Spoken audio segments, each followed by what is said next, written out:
leitura, os primeiros 11 versículos do capítulo 2. Assentados mesmo, mas com toda reverência, à leitura das Sagradas Escrituras. Os irmãos acompanhem nas suas Bíblias, permaneçam com as suas Bíblias abertas. Filipenses capítulo 2, dos versículos 1 ao 11. Amém, irmãos?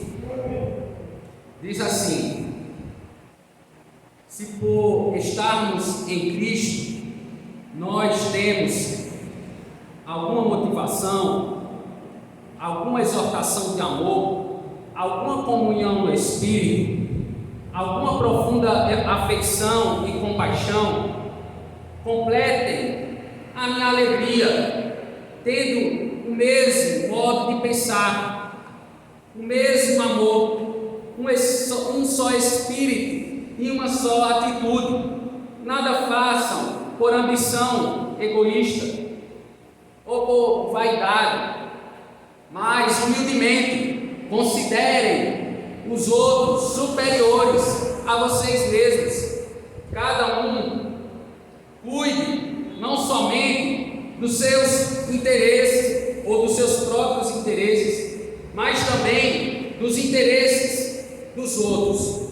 Seja a atitude de vocês a mesma de Cristo Jesus, que, embora sendo Deus, não considerou que o ser igual a Deus era algo a que devia apegar-se, mas esvaziou-se a si mesmo, vindo a ser servo, tornando-se semelhante aos homens e sendo encontrado em forma humana, humilhou-se a si mesmo e foi obediente até a morte de cruz.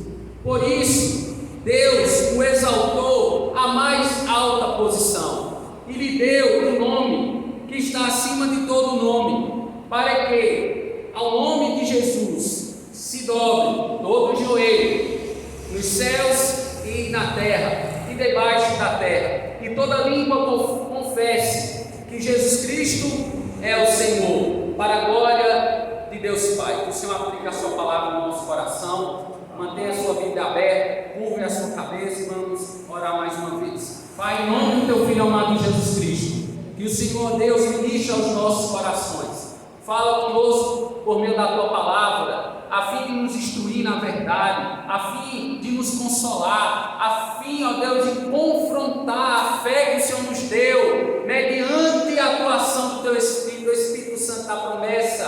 Pai, em nome de Jesus, faz, ó Deus, que o Teu reino avançar hoje, a fim de nos transformar, que nós não sejamos mais os mesmos, mas que a Tua palavra venha transformar, ó Deus, venha mudar o nosso ser, ó Deus, nos conforme a imagem do Teu Filho Jesus Cristo, em nome de Jesus, para a glória de Jesus, e para a glória, ó Deus, do Teu santo nome. Assim nós te oramos, em nome de Jesus. Meus irmãos, nós estamos diante de uma porção das Sagradas Escrituras, e nós, aos domingos, temos meditado na carta de Paulo aos Filipenses. Então, diante dessa série de meditações que nós estamos realizando, domingo após domingo, certamente Deus tem falado aos nossos corações, certamente o Senhor tem nos edificado, porque são ricas as porções, são ricos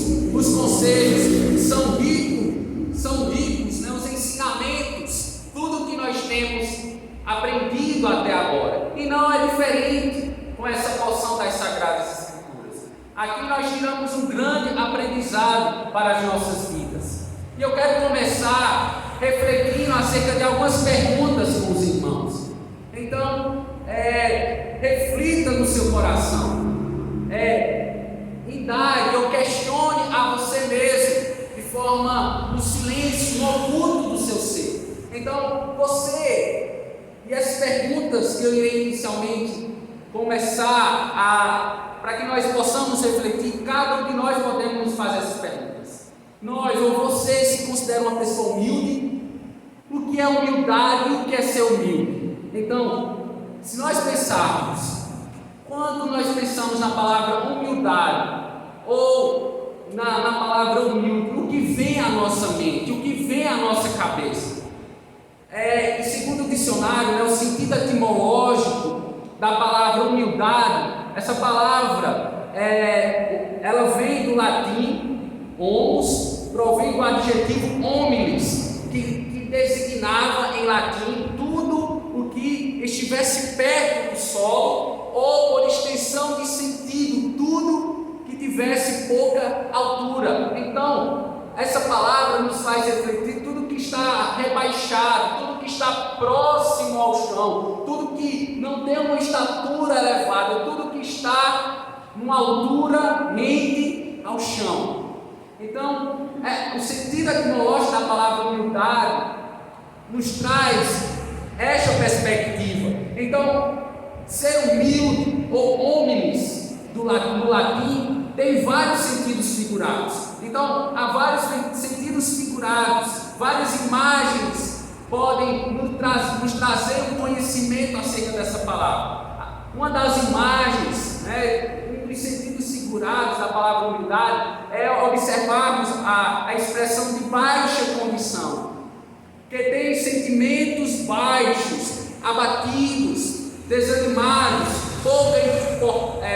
pouca importância, uma pessoa ou um sentido de fraqueza. No entanto, diferentemente, ao contrário disso, para nós cristãos, ser humilde é importantíssimo. Ser humilde para nós cristãos é sem dúvida a principal virtude cristã que nos assemelha com um homem chamado Jesus de Nazaré. Então, para nós, a humildade é aquilo que nos assemelha, é aquilo que comprova que nós somos seguidores ou somos discípulos de Cristo. Jesus de Nazaré, plenamente homem e plenamente Deus, uma pessoa que viveu, que nasceu, observamos na leitura de Lucas inicialmente, Lucas capítulo 2, observamos a forma, o estado no qual ele nasceu, de forma humilde, em uma manjedoura. Jesus, uma pessoa que viveu de forma extremamente humilde, a ponto de não se apegar à condição ou à imagem de ser Deus, porque o escritor aos Hebreus vai dizer que Jesus é a imagem de Deus. Jesus é a expressão exata do ser de Deus. Ele é o próprio Deus. Se nós observarmos o Criador deste mundo, o Criador e sustentador de todas as coisas, ele nasceu de forma tão humilde, de forma tão singela. Meus irmãos, se observarmos ainda o apóstolo João falando sobre Jesus, no segundo seu evangelho, capítulo 1, versículo 1, o apóstolo João vai dizer que o verbo era Deus, estava com Deus desde o princípio. Deus, por sua decisão antes da fundação do mundo, em Cristo Jesus, na encarnação, Jesus é o verbo de Deus, é a palavra de Deus, o Cordeiro de Deus que tira o pecado do mundo, desde a fundação do mundo. Apocalipse capítulo 8, versículo 13, o apóstolo João vai nos fazer refletir acerca da revelação de Jesus Cristo a ele. Então, se nós observarmos, o apóstolo Paulo vinha se alegrando com os filipenses. A gente tem refletido, observem aí no capítulo 1 de Filipenses, dos versículos 1 a 11, observe como Paulo está alegre, Paulo está animado pelo progresso na fé dos filipenses, pela demonstração de fé dos mesmos, na fé nesse Cristo encarnado. Em Paulo ele estava animado, ele estava demasiadamente alegre com o progresso na fé dos amados irmãos. Aquela igreja a qual ele fundou, e percebam a circunstância, a situação que Paulo estava envolvido, estava preso. Ele se encontrava preso já há algum tempo, mas mesmo assim, ele estava demasiadamente alegre, porque aquela igreja, ela mostrava, ou frutos de justiça, frutos os quais nós estamos meditando nas séries passadas. Paulo conheceu, Paulo refletia, e esse texto nos faz refletir no nascimento de Jesus, que nasceu vivendo, João vai dizer, e vimos a sua glória, a glória do unigênito do Pai. Então ele viveu e morreu e foi sepultado, ressuscitando ao terceiro dia, ascendendo aos céus, e há mais de 2000 anos ele se encontra diante da majestade do próprio Deus, intercedendo por nós. Ministério de intercessão do Senhor Jesus Cristo. Então esse é o Evangelho. Pregue este Evangelho, meu irmão. Não se esqueça de pregar este Evangelho puro e simples. Aquele que nasceu de forma simples, passou por um estágio, né? O primeiro estágio foi de humilhação. Ele, para ser exaltado, ele teve que cumprir o plano de Deus cabalmente.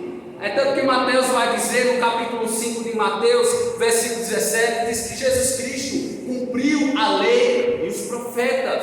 Foi o único que pisou nesta terra e não pecou. Diferentemente de Israel, ele foi obediente. Diferentemente de Israel, ele foi perfeito, porque ele cumpriu o plano do Pai. Ele cumpriu a missão cabal. Então Paulo, ele conheceu a Jesus Cristo, aquele que lhe deu uma missão na prisão de proclamar essa mensagem, a fim do avanço das boas novas em Roma. Ele queria que os filipenses soubessem disso.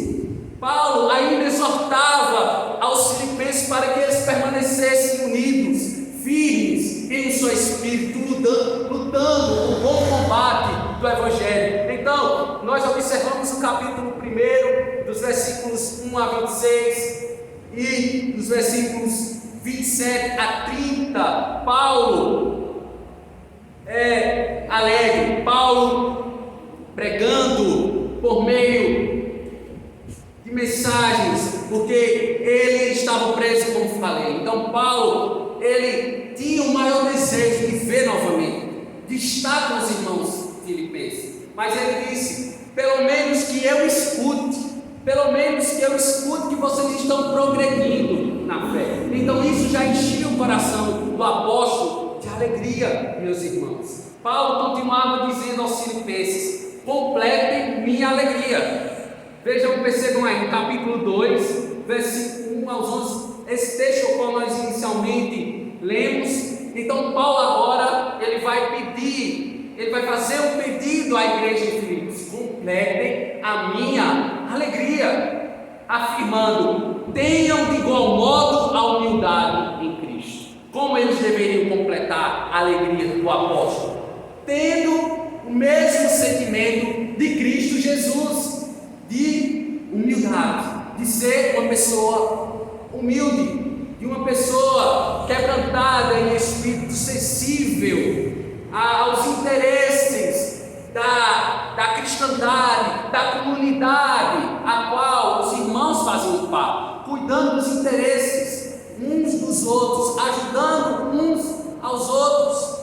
Então, por que a humildade é a principal marca do cristão genuíno? Então nós vamos refletir hoje. Eu elenquei 3 verdades extraídas desse texto. A primeira verdade: por que a humildade é a principal marca do cristão genuíno? Em primeiro lugar, porque Jesus viveu na íntegra a humildade. Em segundo lugar, porque Jesus, mesmo sendo o próprio Deus, foi servo. Em terceiro lugar, porque Jesus humilhou-se a si mesmo, sendo exaltado por Deus. Então, observem aí no seu texto. Vamos estar lendo os versículos 1 a 4 agora. Prestem atenção aí na leitura. O texto nos diz, vejam só: se há, pois, vejam só o argumento de Paulo: se há, pois, algum estímulo em Cristo, se há algum apelo persuasivo, oriundo do amor, se há alguma comunhão do Espírito, se há alguma terna misericórdia e compaixão, completem a minha alegria, tendo o mesmo modo de pensar, o mesmo amor, um só espírito, uma só atitude. Nada façam por ambição egoísta ou por vaidade, mas humildemente considerem os outros superiores a si mesmos. Cada um cuide não somente dos interesses, mas também dos interesses dos outros. Paulo aqui, meus irmãos, ele nos faz refletir, ele está nos fazendo refletir. Nós somos leitores, né? E somos a igreja pós-moderna, a igreja do século 21. Ele escreveu aos Filipenses, mas ele também escreve a nós hoje. Então ele nos faz refletir nesse texto acerca de Jesus, que viveu de forma inteira, completa, a humildade.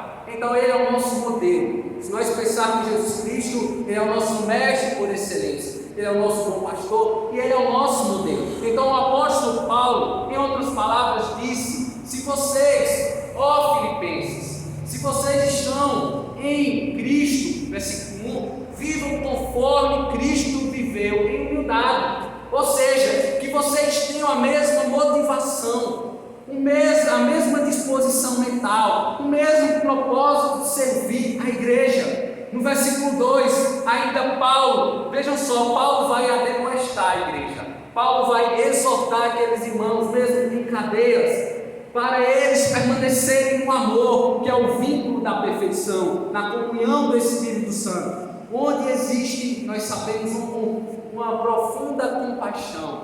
A comunhão, quando nós temos essa comunhão, esta unidade com o Espírito Santo, certamente ele derrama sobre as nossas vidas a compaixão, ele derrama sobre as nossas vidas a misericórdia. Para que nós possamos refletir entre os domésticos da fé, na sociedade, especialmente entre os domésticos da fé e também na sociedade a qual nós vivemos. Então, observamos aqui o texto, ainda Paulo louvando a Deus pela igreja de Filipos, versículo 2, pelo progresso na fé dos irmãos, por sua comunhão em Cristo, bem como por sua demonstração de generosidade. Então a igreja em Filipos era uma igreja unida, de irmãos maduros espiritualmente, eles ajudavam uns aos outros. No entanto, veja que Paulo vai alertá-los acerca de algumas consequências que estavam sendo possíveis eles de alguma forma vivenciarem na vida cristã.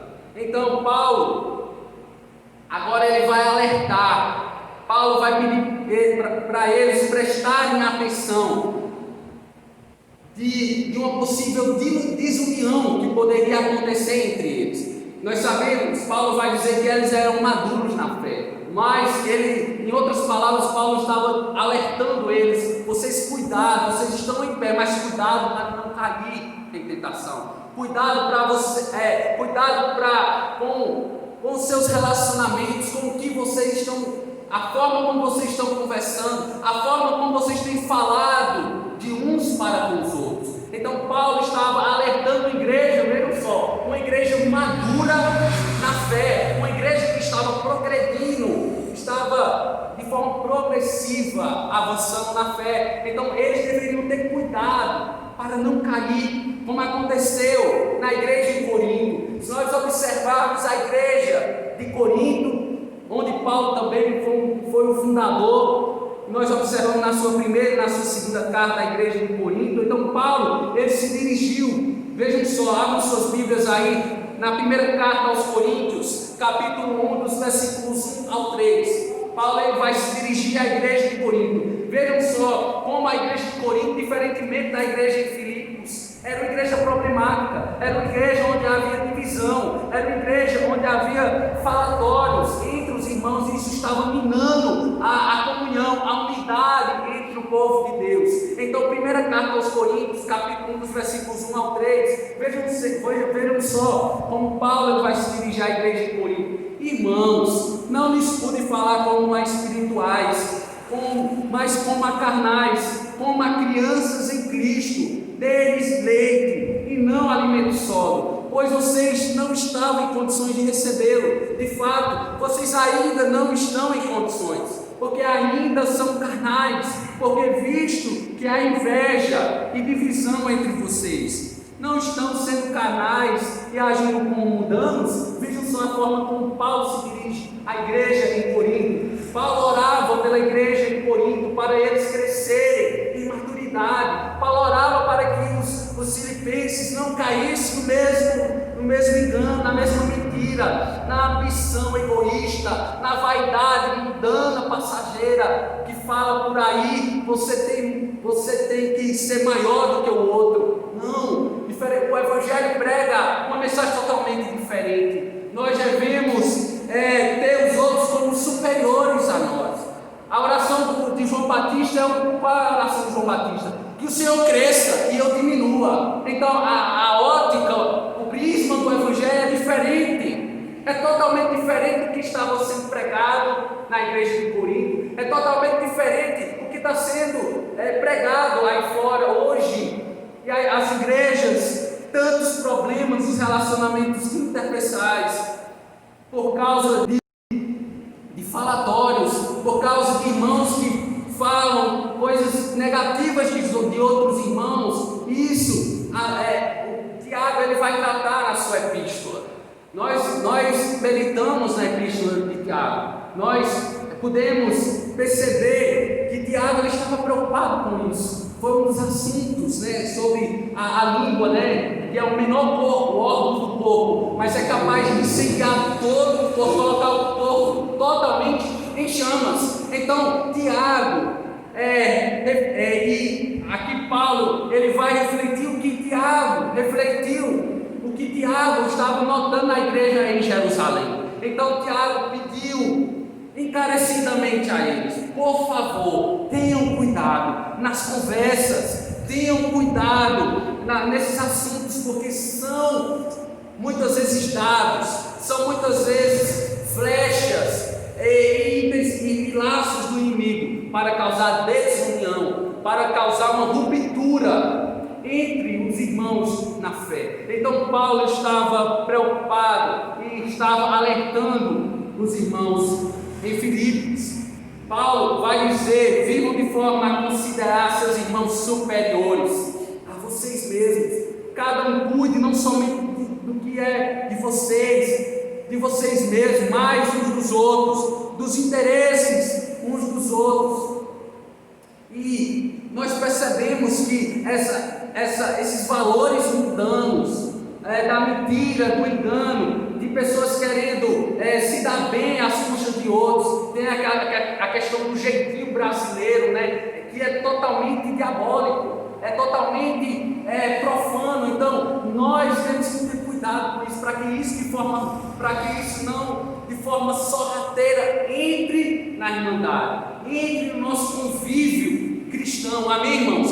Nós venhamos a ter cuidado. O contexto, eu venho de cidade pequena, aqui também é uma cidade pequena também, então a gente observa, eu sempre observei na minha cidade, aqui também eu observo as pessoas, elas vivendo em função da vida dos outros, falando nas calçadas, falando uns dos outros. Cuidado com isso, nós não devemos cair nesse engano, mas nós devemos ser diferentes.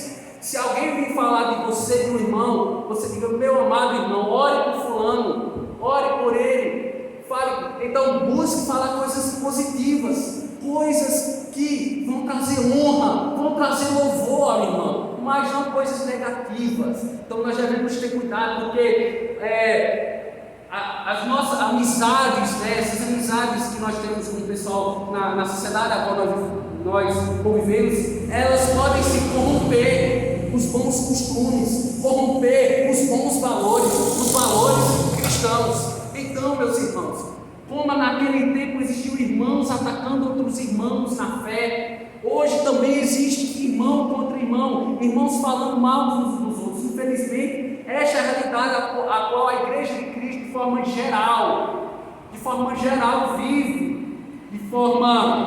Infelizmente, é uma lástima isso, mas nós devemos ter cuidado, porque nós somos o quê? Pecadores. Nós ainda sofremos com os pecados. Nós estamos, o Senhor nos salvou de forma única e exclusiva, e nos santificou de forma única, exclusiva, e nos fez também cooperadores. A santificação é progressiva, dia após dia nós devemos subir degraus na fé. Muitas vezes nós descemos alguns degraus, porque nós pecamos, mas que dia após dia você possa subir os degraus, acertar o alvo, não errar o alvo, mas acertar o alvo. Como você acerta o alvo? Quer com mais, como Paulo vai dizer, né? Quer com mais, bebais. Quer façais qualquer outra coisa, fazer tudo para a glória de Deus. Então, isso glorifica a Deus. Tudo que nós vamos a fazer diariamente, é perguntar: Pai, Senhor Deus, isso vai te glorificar, isso vai trazer honra, louvor ao teu nome, vai trazer boa fama ao Senhor. Então essas perguntas nós devemos fazer diariamente ao Senhor, em oração, em leitura das Sagradas Escrituras, de forma devocionalmente. Então, se nós observarmos ainda o texto, né, nós estamos meditando na seguinte afirmação: tenham de igual modo a humildade em Cristo, porque a humildade é a principal marca do cristão genuíno. Em primeiro lugar, vimos porque Jesus viveu na íntegra, ele viveu de forma inteira, completa, a humildade. Em segundo lugar, porque Jesus, mesmo sendo o próprio Deus, ele foi servo. Percebam aí, notem aí, dos versículos 5 ao 7 agora, estaremos lendo. Dos versículos 5 ao 7. Veja como Paulo vai continuar o seu argumento. Seja a atitude de vocês a mesma de Cristo Jesus, que embora sendo Deus, não considerou que o ser igual a Deus era algo a que devia apegar-se, mas esvaziou-se a si mesmo, vindo a ser servo, tornando-se semelhante aos homens. Por isso que Paulo aqui ele vai dizer no versículo 5: tenham a mesma atitude de Cristo, ou seja, o mesmo sentimento. Uma pessoa convertida tem vergonha, né, de falar do outro irmão na ausência dele. Então se nós somos convertidos, regenerados, nós devemos refrear a nossa língua, que todos nós venhamos fazer um autoexame, uma autoanálise dia após dia, para refrearmos a nossa língua. Eu lembrei agora do texto em Salmos, o texto onde Davi ele confessa ao Senhor seus pecados, né? O Salmo 32, o versículo 8 vai dizer assim: o Senhor, neste salmo é um salmo belíssimo, né? Tanto o Salmo 51, tanto o Salmo quanto o Salmo 32 são salmos de confissão. Então Davi ele confessa o seu pecado a Deus, e percebam no versículo 8 do Salmo 32, o Senhor responde a Davi.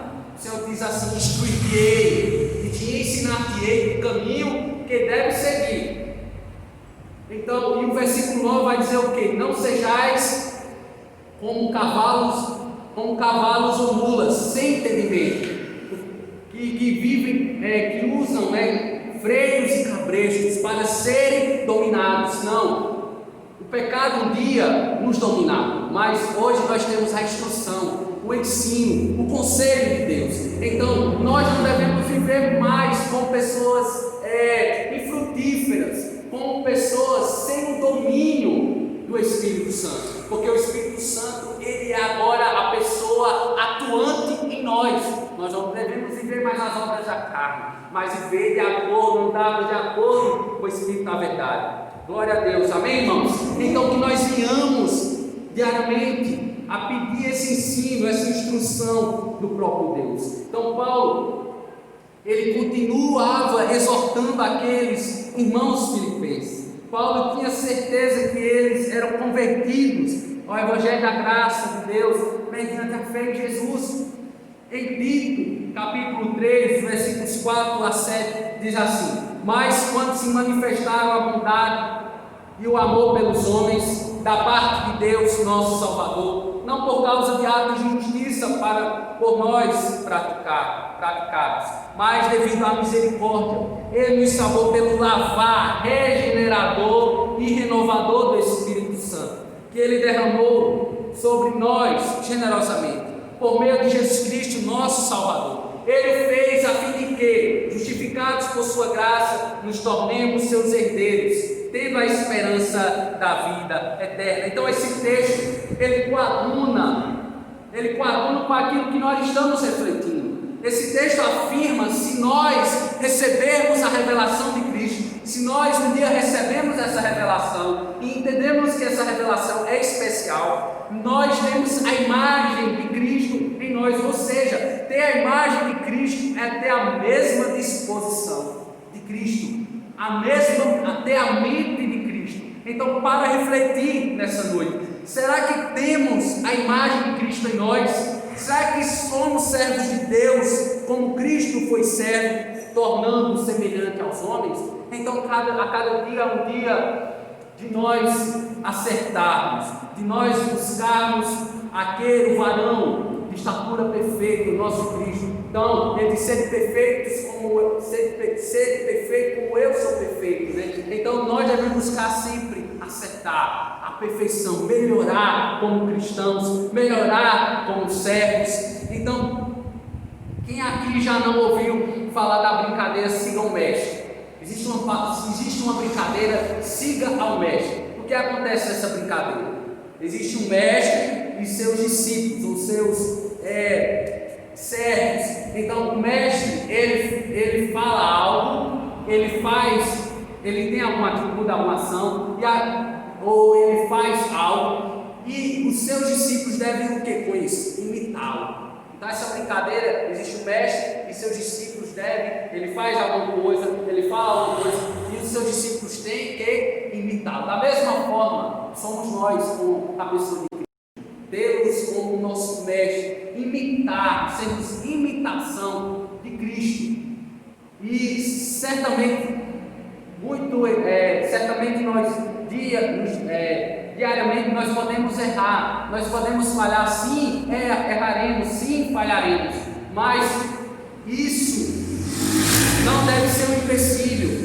O pensamento negativo em relação ao erro, à falha, não, mas nós devemos ter esse pensamento otimista de acertar, e entendendo que se nós errarmos, se nós pecarmos, nós temos um advogado fiel e justo para nos perdoar os pecados e nos purificar de toda e qualquer injustiça. Então nós temos esse advogado e ele está disponível a nós, o Espírito Santo, ele nos instrui dessa maneira. Então, pois Jesus também, se nós observarmos, além de ele ser o nosso mestre, ele é o nosso maior exemplo.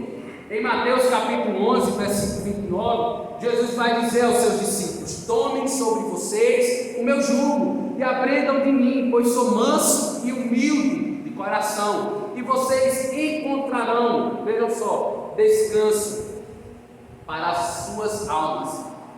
Diferentemente dos fariseus da época, diferentemente da doutrina que eram os fariseus, eles ensinavam naquela época, que eram mais cargas pesadas, difíceis da população carregar. A doutrina, o ensino de Cristo é uma doutrina leve, é uma doutrina suave, traz suavidade, leveza para a nossa alma. Então essa doutrina dessa pessoa totalmente unida, a pessoa de Cristo, é uma doutrina, os mandamentos, os preceitos não são pesados de nós carregarmos, mas são suaves, são leves, porque trazem um alívio para a nossa alma e especialmente nos apontarão a vida eterna. Então nós devemos sempre refletir no nosso mestre por excelência, sempre refletir no nosso exemplo, refletindo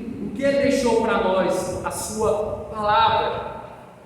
Mas de que forma ainda podemos perguntar? Mas de que forma ainda seremos imitadores de Jesus? E eu respondo: pedindo o auxílio do Espírito Santo. E de que forma nós pedimos o auxílio do Espírito Santo? Meditando nas Sagradas Escrituras de forma devocional, orando, jejuando. Então nós temos os meios de graça, são disponíveis a nós. Cabe a nós buscarmos a Deus. E certamente nós teremos vida, e vida em abundância. Então, para a sermos servos de Deus verdadeiros. E nós devemos, assim, sendo servos de Deus verdadeiros, amarmos, servirmos uns aos outros, pessoas que ajudam no crescimento pessoal, no crescimento espiritual do seu irmão. Então, diariamente nós temos a oportunidade de realizar isso. Paulo, ainda, se nós observarmos o texto, vai dizer que Jesus, mesmo existindo na forma de Deus, sendo o próprio Deus, foi reconhecido, vindo a ser servo, na condição de um ser humano, segundo ainda Hendrickson, o que Paulo está dizendo, pois em Filipenses capítulo 2, versículo 6, é que Cristo Jesus sempre foi e continuará sempre sendo Deus por natureza. Ele se esvaziou aqui, que é o ato de esvaziamento de Deus. Ele não deixou de ser Deus, ele era plenamente Deus e plenamente homem, 100% Deus e 100% homem. Paulo vai dizer no versículo 7 que Cristo se esvaziou de sua existência na forma de igualdade a Deus, ou seja, Cristo poderia ter permanecido no céu, claro, ele teria miríades de seres celestiais adorando a sua pessoa, adorando a pessoa do Pai, adorando a pessoa do Espírito Santo, mas Cristo, ele decidiu vir a este mundo, a pessoa bendita, a segunda pessoa da Trindade, vamos dizer assim, decidiu vir e colocar, e ele estava no céu, e no céu ele não tinha nenhuma carga de culpa pelos nossos pecados. No entanto, em sua encarnação, ele tomou sobre si essa carga, a culpa pelos nossos pecados, a carga dos pecados da humanidade, os pecados daqueles que iriam crer no seu nome, eficazmente, sobre aqueles que iriam na pessoa dele. Então ele tomou a culpa dos pecados deles, lhe cobriu, imputou justiça, a sua justiça perfeita. Então o apóstolo João vai dizer em seu evangelho a declaração de João Batista, João capítulo 1, versículo 29. No dia seguinte, João viu Jesus aproximando-se e disse: Vejam, é o Cordeiro de Deus que tira o pecado do mundo. Ou seja, Jesus é o único justo, meus irmãos, é o único santo e justo, imaculado, que jamais cometeu qualquer pecado. Ele o fez pecado por nós, para que fôssemos feitos justiça de Deus. Segunda carta aos Coríntios, capítulo 5, versículo 21. Irmãos, que nós tenhamos de igual modo a humildade em Cristo, porque a humildade é a principal marca do cristão genuíno. Em primeiro lugar, vimos porque Jesus viveu na íntegra humanidade. Em segundo lugar, porque Jesus, mesmo sendo o próprio Deus, foi servo. Por último, porque Jesus humilhou-se a si mesmo, sendo exaltado por Deus.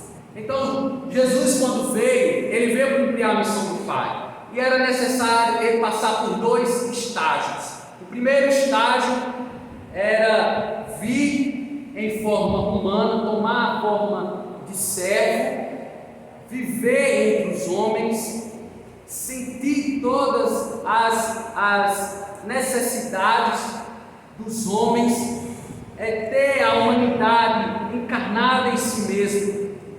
E em segundo lugar, para que ele pudesse ser exaltado, ele deveria ter que cumprir este mandamento, e esta foi os mandamentos, os preceitos do Senhor, e foi isso que aconteceu. O texto vai nos dizer, versículo 8, observem aí, dos versículos 8 a 11, e sendo encontrado em forma humana, humilhou-se a si mesmo, foi obediente até a morte de cruz. Por isso Deus o exaltou à mais alta posição e lhe deu o nome que está acima de todo nome, para que ao nome de Jesus se dobre todo o joelho no céu, na terra e debaixo da terra, e toda língua confesse que Jesus Cristo é o Senhor, para a glória de Deus Pai.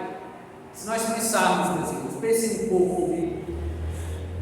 Se nós pensarmos Jesus sendo plenamente Deus, ter tomado a forma humana, como ele se rebaixou, como ele se humilhou, tomando a forma humana, porque eu digo, Jesus, sendo imortal, ele tomou a forma humana e se tornou uma pessoa mortal, né, de forma humanamente falando, porque ele passou pela morte. Então, ele agora, observamos Jesus cheio de fragilidades, sujeito a enfermidades, a dor, a sofrimentos, a fome, sede, a tentações, a morte e a morte de cruz. Então ele toma a forma humana e ele agora se rebaixa, e se rebaixou a tal ponto. Vejam, na época, ser morto em uma cruz, essa pessoa era chamada de maldita. A pessoa que era morta numa cruz, segundo a sociedade da época, era chamada de malfeitor, de uma pessoa criminosa na mais requintes, né, de crueldade, né, uma pessoa da pior espécie, um criminoso, sem dúvida era a pior forma de morrer no mundo antigo, era a crucificação, era a pior forma no mundo antigo. É tanto que Paulo, em Gálatas capítulo 3, versículo 13, vai dizer: Cristo nos redimiu da maldição da lei, quando se tornou maldição em nosso lugar, pois está escrito: maldito todo aquele que for pendurado no madeiro. Mesmo assim, em seu estado, nós percebemos, no seu estado de humilhação, o servo sofredor, como Isaías, né, o profeta cristológico, vai tratar na sua profecia, né, vai trazer os cânticos do servo sofredor. Então, Isaías refletiu nesse servo sofredor. O Salvador Jesus não deixou de ser Deus, mesmo em sua morte, morreu a morte daqueles que o Pai lhe deu na cruz do Calvário. Jesus, meus irmãos, ele venceu a morte, irmãos, para que nós tenhamos vida, para que nós sejamos vitoriosos sobre a morte e vida eterna. Jesus é o nosso único fiador, mediador, substituto. Graças à sua ressurreição nós podemos celebrar a sua morte nessa noite. A nossa fé não é vã. Paulo vai perguntar em 1 Coríntios capítulo 15, versículo 55. Veja a pergunta do apóstolo: onde está a morte, a sua vitória? Onde está a morte, o seu aguilhão? O aguilhão da morte é o pecado, e a força do pecado é a lei. Mas graças a Deus que nos dá a vitória por meio de nosso Senhor Jesus Cristo. A morte não pôde vencer o nosso Salvador na cruz do Calvário, nem poderia, pois a morte é uma serva dele. Ela não passa de um instrumento de salvação para muitos, infelizmente de condenação para outros. Então a morte era apenas um instrumento, é apenas uma forma que Deus encontrou na eternidade de salvar o homem pecador por meio do seu Filho Jesus Cristo, aqueles que haveriam de crer no seu nome, né? Porque Deus amou o mundo de tal maneira que deu seu Filho unigênito para que todo aquele que nele crê não pereça, mas tenha a vida eterna. João 3,16. Então, por isso Paulo vai dizer que Deus o exaltou soberanamente. Agora nós percebemos um estágio de humilhação. Agora vamos ver o estado de Jesus à destra de Deus Pai. Deus o exaltaria de forma soberana. Versículo 8: exaltou grandemente a Jesus por seu espírito de humildade e de serviço ao Pai. Recebendo o nome do Altíssimo, ele recebe o próprio nome do Altíssimo, do Pai Celestial, aquele que tanto ele fez a vontade, cumpriu a sua vontade na terra, e o nome dele agora está acima de todo principado, potestade, de autoridade, quer seja terrena, quer seja celestial. Então, observamos o propósito, com o propósito de que todo joelho se dobre a Jesus, no céu e debaixo da terra, e toda língua confessa que Jesus Cristo é o Senhor para a glória de Deus Pai. Então nós temos aqui a finalidade, o propósito de Jesus ter passado por tudo, pela cruz, pela morte e pela ressurreição, para ser exaltado, para ser aprovado como um varão perfeito. E agora para finalizarmos, no livro de Apocalipse, nós temos a figura do trono e cordeiro, de Jesus, o Cordeiro de Deus.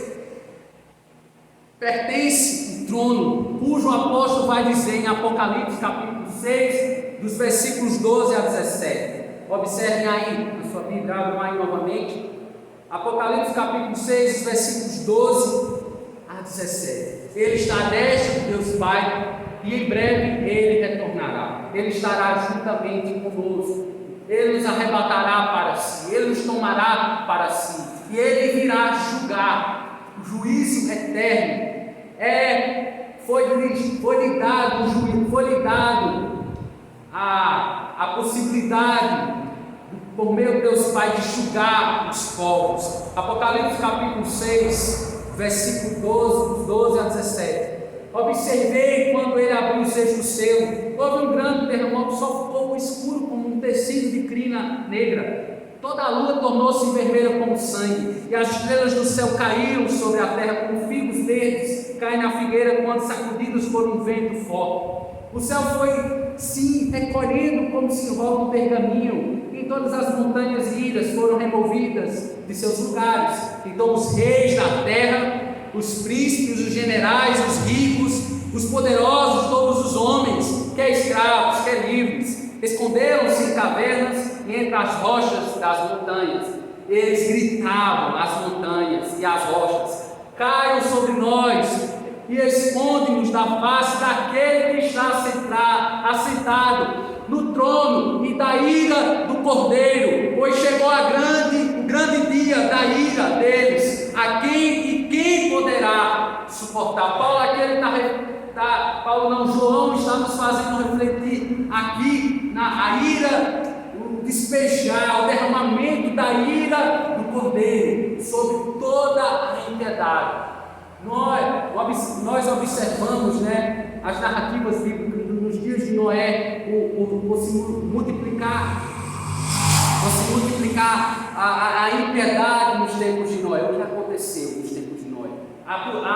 Por se multiplicar a iniquidade nos tempos de Ló, nós sabemos o que aconteceu. E não é diferente nos nossos tempos. Por se multiplicar a iniquidade do mundo, existe um limite, O cálice da ira e do furor do Deus Todo-Poderoso, ele a cada dia está sendo preenchido.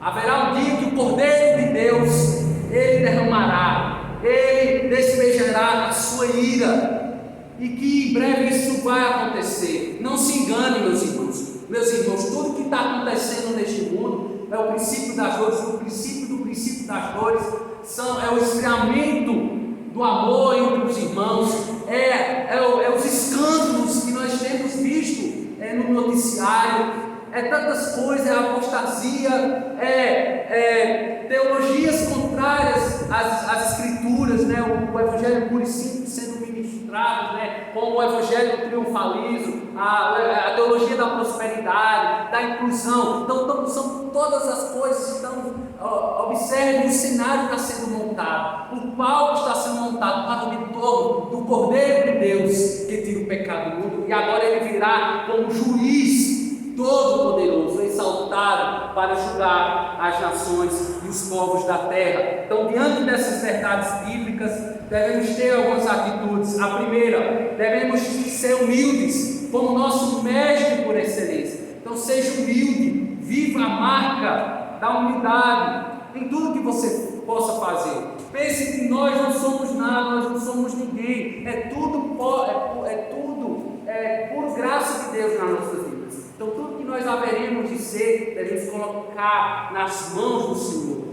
A segunda atitude, devemos buscar servir a Deus e a sua igreja em gratidão por tudo. Sermos gratos a Deus. Tem um hino na Cristão 370, mais grato a ti, mais consagrado faz, ó Senhor. Então, sermos gratos a Deus por tudo, em tudo. Amém, irmãos? Terceira e última atitude, devemos ter um espírito humilhado diante do ser de Deus. Entender que nós somos fracos, debilitados, e enquanto nós somos pequenos, o nosso Deus é grande, é imenso em seu ser. Entender a nós permanecermos com o espírito quebrantado, humilhado, sensível à voz do Espírito Santo. Então esse é o nosso papel como cristãos, e que nós venhamos a refletir dia após dia nessas verdades. Então convido a você a curvar a sua cabeça nesse momento. Vamos ter um momento de oração com o Senhor. Pai, em nome do teu Filho amado Jesus Cristo, Pai, nós temos a tua palavra que é lâmpada para os nossos pés e luz para os nossos caminhos, a tua palavra que é a bússola para as nossas vidas, a tua palavra que nos aponta o caminho que devemos trilhar, seguir. Deus, a maior marca do cristianismo, da cristandade, é a humildade, porque o teu Filho, mesmo sendo Deus, mesmo sendo o Criador do universo, ele foi humilde. É necessário que a tua igreja seja também humilde, possamos imitar esta humildade. E de que forma, ó Deus, nós estaremos refletindo essa humildade? Nas atitudes, ó Pai, nos dá as atitudes, as ações para com os nossos irmãos, tratando o nosso semelhante superior a nós mesmos, os domésticos da fé, os nossos irmãos e fiéis em Cristo. Nos ajuda dia após dia nessa missão.